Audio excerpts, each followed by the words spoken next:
Hello, everybody, and welcome back to the Star Wars Expanded Universe, now made up by Disney, or Lucasfilm, whichever way you slice it, Legends. Today, I have a novel for you, which is Republic Commando, True Colors, the third book in the Republic Commando series by Karen Travis. I enjoyed this book. I think it's a bit better than 000, mainly because the romance from the last book, rushed as it was, after the fact, I don't mind it as much now that it's just a romance. I think it's perfectly acceptable. I don't think it's as fanfiction-y as like Karen Miller's is, and there's some really good writing in here. The essential plot of this book, we follow a couple different people. We follow Etane. She's on a mission with a couple clone troopers while also being secretly pregnant at this time, mind you. We have the Omega Squad, Darman and Atten and Phi and Niner. They're doing stuff. They're doing their own missions. We also have Delta Squad, which is the squad from the video game.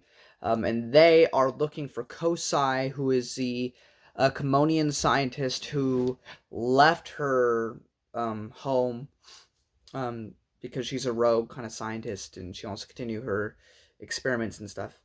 And then we have Wallen Val and Scarada and other clone troopers who are also trying to find Kosai before Delta Squad does. We also, of course, got Jusik, the Jedi who wants to be a Mandalorian. He's back here as well, and overall, that is the essential story of it, without getting into spoilers or anything.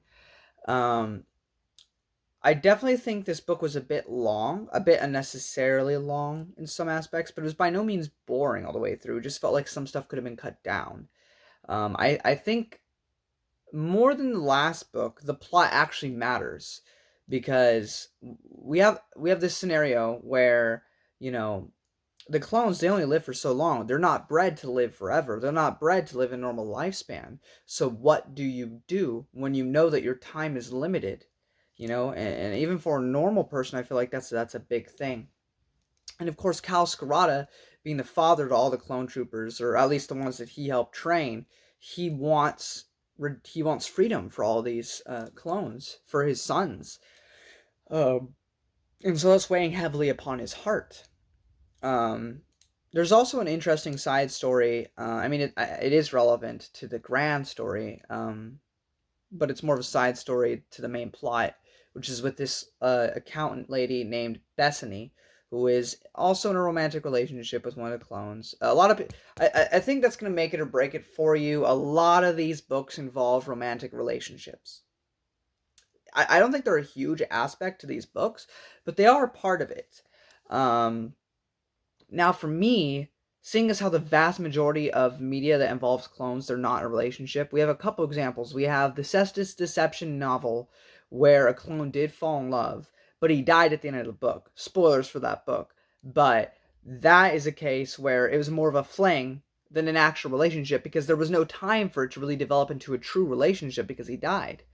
We have another example, if you count Filoni's Clone Wars, where there's the deserter episode where we find out about the deserter who has a family and everything, which I've had my grievances with that and explained why that kind of doesn't make sense, but whatever. And then we have these books. This is really the only place where we really get to see clones fall in love with normal people. Now, again, while it is cringy in the second book, only because of how fast the relationship develops, now that that's already happened, I don't mind the relationship, and I don't mind the other relationships that have formed within this series. I think the other relationships outside the main, Darman and Tane, have actually developed quite organically. However, I can see why that would bother a lot of people. But anyway, Bethany is dating, or is kind of in a relationship with one of the clones.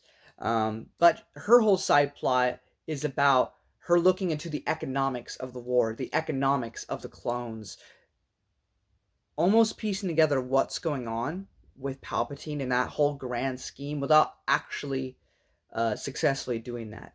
And I'm hoping they bring this back in the next book, Order 66, where her snooping actually reveals the truth right before everything goes down. I think that'd be really fun.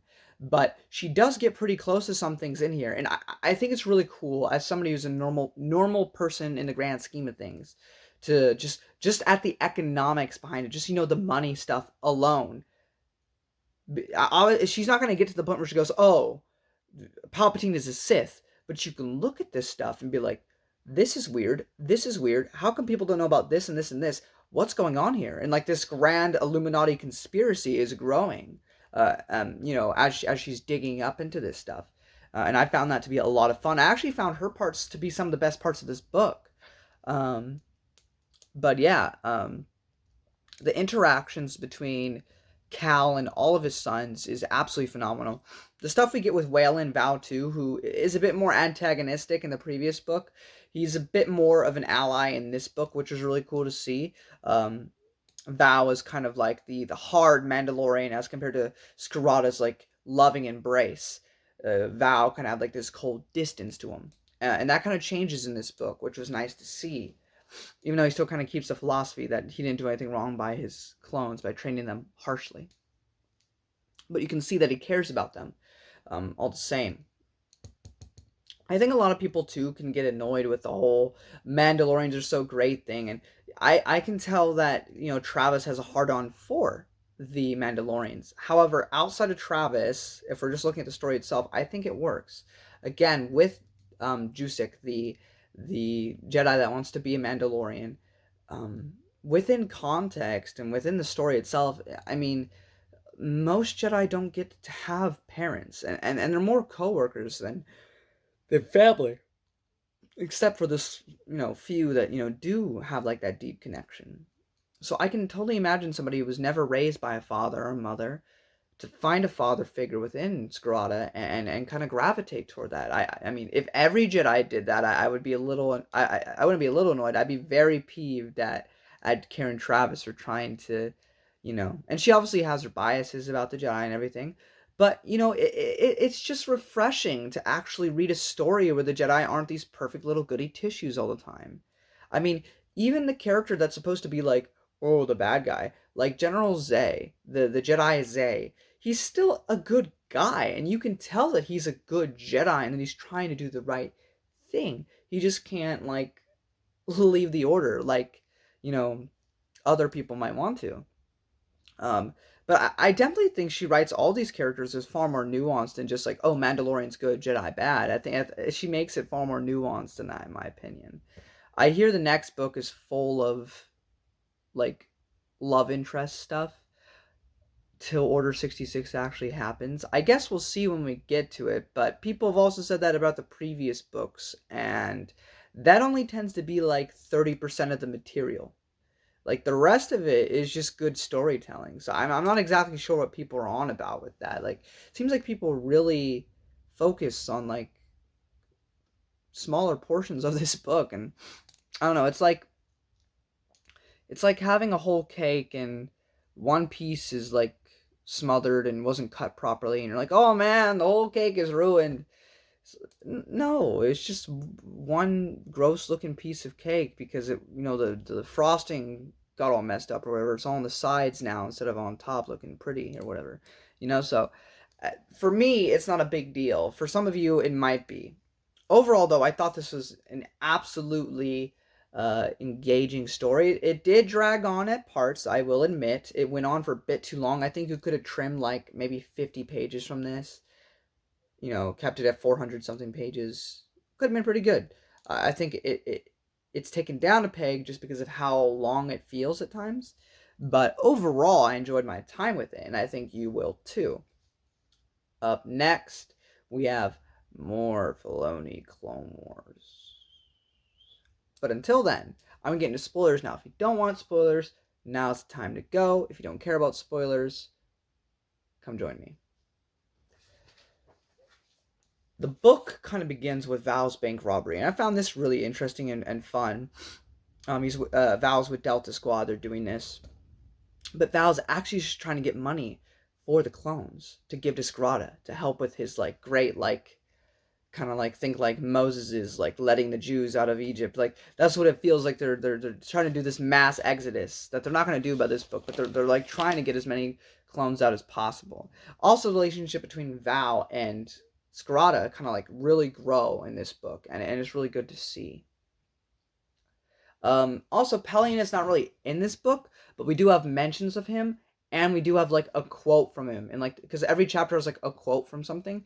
We get a chapter where we have a direct quote from Pelian, which is really cool. I'm pretty sure that Gilead Pelian is basically Karen Travis's favorite character that she did not write herself. She's clearly a big fan of Pelian, and I was glad to see him in any capacity here. There's also another really cool thing, not really a spoiler, but I didn't want to say it in the non-spoiler section because I wanted you to I wanted people to kind of just like see that for themselves. But there's a Demigol reference from the KOTOR comics by John Jackson Miller. It was awesome because they basically compare Kosai to an ancient Mandalorian, a Mandalorian who also experimented on people called Demigol, and I just loved that connection. You know, Karen Travis was perfectly fine putting connections in her books, unlike Filoni, who just ignored everything. Oh, there's also a really interesting thing about Mandalorian colors in here. It's just a little excerpt, but if you want to know more about that, I'm going to leave a link in the description to Manda-LORES on YouTube's little short video about Mandalorian colors, but that was a lot of fun. And near the end of the book, of course, Etain finally gives birth, but they keep the baby being Darmin's a secret. I imagine that will cause some drama in the next book. But Darmin does not know that he's a father. Scarada has all these ways to take care of the baby, despite the war going on. Jusik, the Mandalorian Jedi, which is most certainly what he's going to become, leaves the Jedi Order. At this time, it looks like Etain stays for now. And Kosai, the freaking Commonian that they've been trying to find for this whole book, dies at the end because she kills herself. Will they find a way to stop the age cloning? Who knows? We are nearing the end of the war. We have a bit more to go. We have the MedStar duology, a couple more comics, the rest of Filoniverse. But then after that, we get to episode 3 and 2, Order 66. Until then, guys, may the Force be with you. Bye-bye.